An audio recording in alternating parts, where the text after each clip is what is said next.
fucking learn how to love losing. Learn how to love losing like I do. You know why I'm not scared of testing? Because I don't fear the loss. I don't fear people laughing at me. Fucking laugh at me. Go ahead, laugh at me. I don't give a fuck. Try to laugh at me. Laugh at me with your opinions. Let's talk results. You know, can you laugh at me? People that are beating me. Zucks, you're allowed to laugh. Elon, you're allowed to laugh. Saka, laugh at me. You're loud. If you're not beating me, don't fucking laugh. People are scared. People are scared. People are scared of trying new things. People are students. You're students. You're not a fucking entrepreneur. You're a student. You're a student. All you want to do is read and consume and ponder, make pretend, and talk about how you're gonna. Fuck you're gonna. Go do it. You can only read so much. You have to do. I'm an extreme. Maybe I'm different. I don't learn that way. I don't read anything. That's not right. But is it right to read all of them? Shit. How many fucking books from these experts do you need? Do shit. Learn. Put in the work. Don't fucking have dinner at 7 o'clock and drink 2 beers and have the fucking Spurs Golden State game in the background with your 2 buddies and tell each other how you're gonna do it while you're fucking sitting there how you're gonna do it and dapping. I haven't seen fucking Steph Curry hit a basket this year.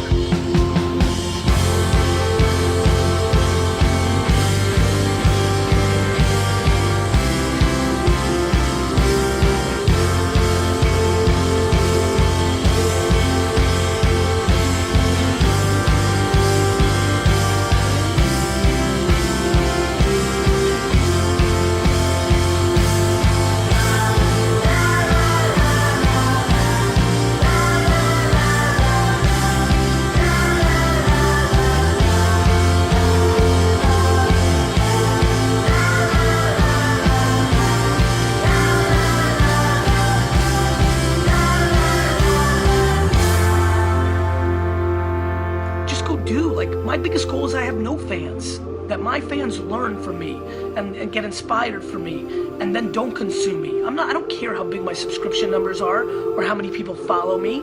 I don't want you here. I never want to hit 1 million subscribers on YouTube. I don't want you here. I don't need it. I don't need that. I need to make an impact. I want the legacy of you coming up to me. Last night at my meetup, the 400 people, 300 people showed up. 40 of them whispered in my ear, "You changed my life." That's what I get off on. Not them still buying my books or buying my courses or being a VaynerMedia client. I want legacy. I've made enough money. I'm good. I'm great. If I don't make a single dollar again, great. I don't need to buy the jets. I need to try to buy the jets. That's a distinction. I want legacy. I want you to show up to my funeral because you watched a Facebook live stream when I was in San Diego and I ranted and I finally kicked your ass into gear and you realized no more reading, no more consuming, time to do. Try to put your fears into action. Great, you go over 70. I love when people don't hire us. You're moving, you're constantly moving. Like, that's how you have to do it. You just can't just think and ponder and read Medium and wonder and watch 1 more book and order 10 more Udemy courses and go to 4 more fucking conferences. Enough listening, start doing shit. Don't be scared. Like, it's action, it's going, it's doing. Speed is 4 billion times more important than perfection. Speed. When you're not spending any time worrying, you're spending time on executing. That's what a great culture is. It's speed. You're not spending the 15 minutes a day bickering. You're not spending the 4 hours a day wondering if that person's trying to ruin you.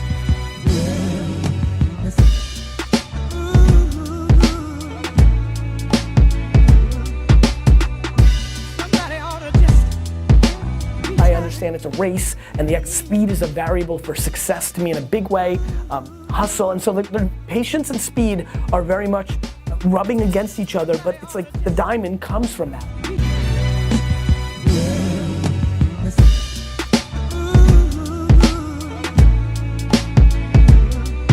On your day-to-day work, you have to be fast with the clients.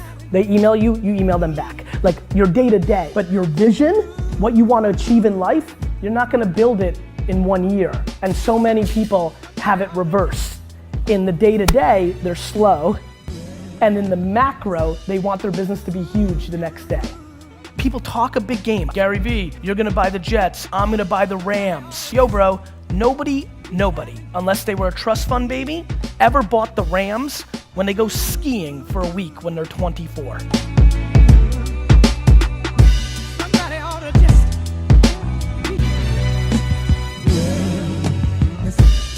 I am massively, at a global level, patient. But on a practical level and an execution level, I'm very fast. It really is religion and church. When you align on religion, you can go fast, and speed is such a bigger aspect of business than people realize. And so instead of jockeying and politicking and pondering and posturing and debating for 3 to 4 months, we're just in do mode now. And when you're in do mode, you fucking get shit done. I just got a lot done in an hour and a half on email that will impact our company for a long time.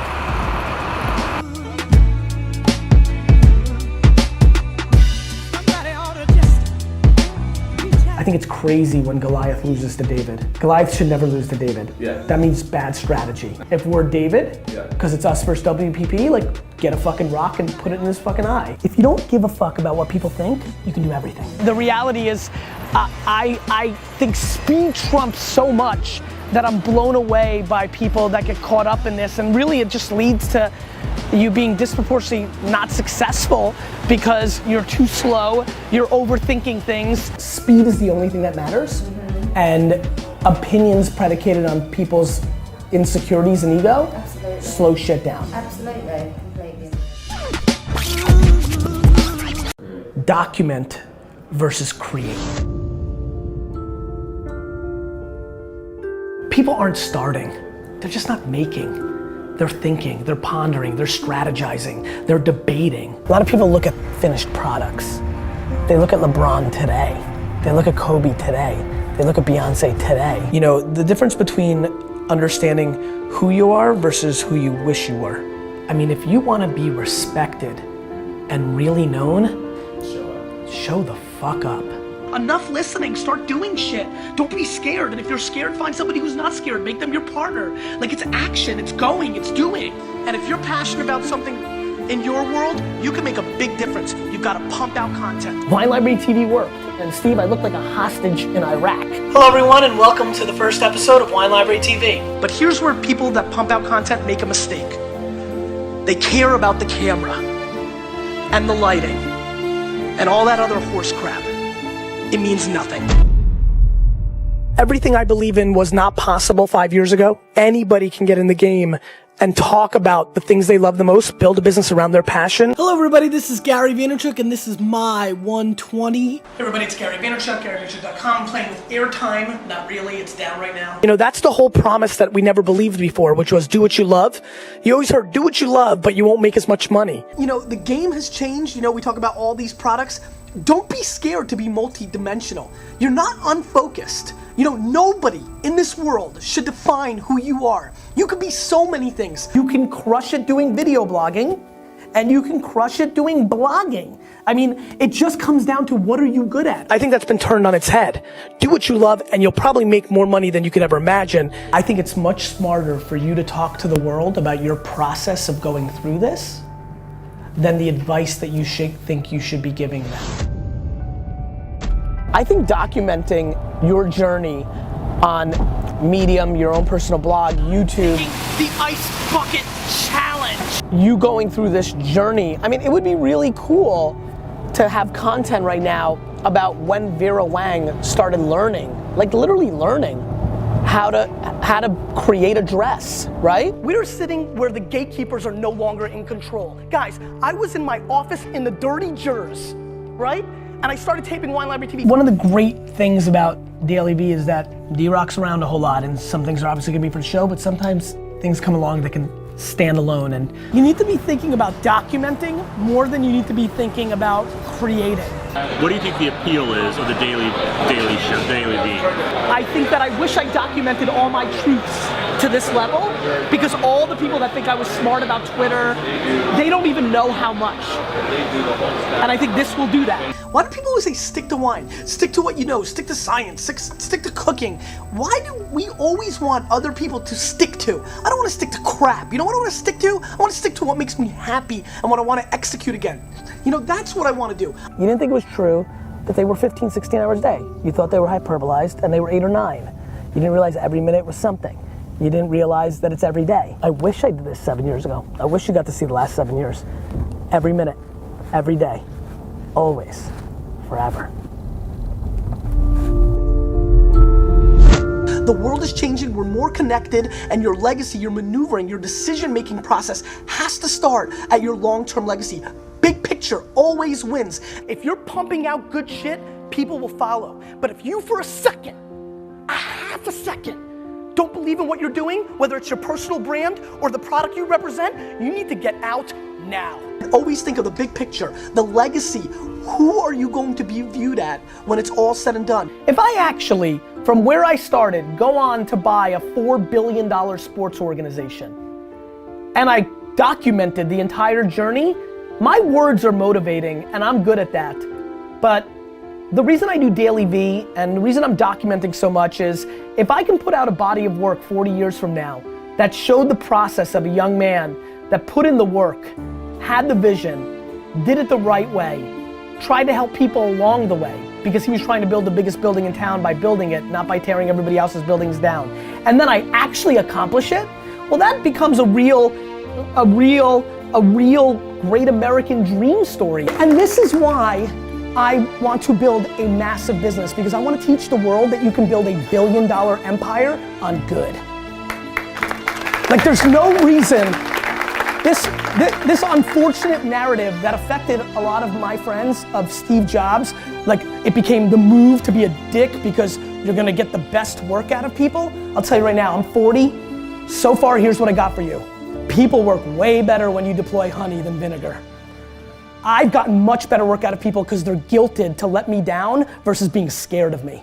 Get the fuck out of here.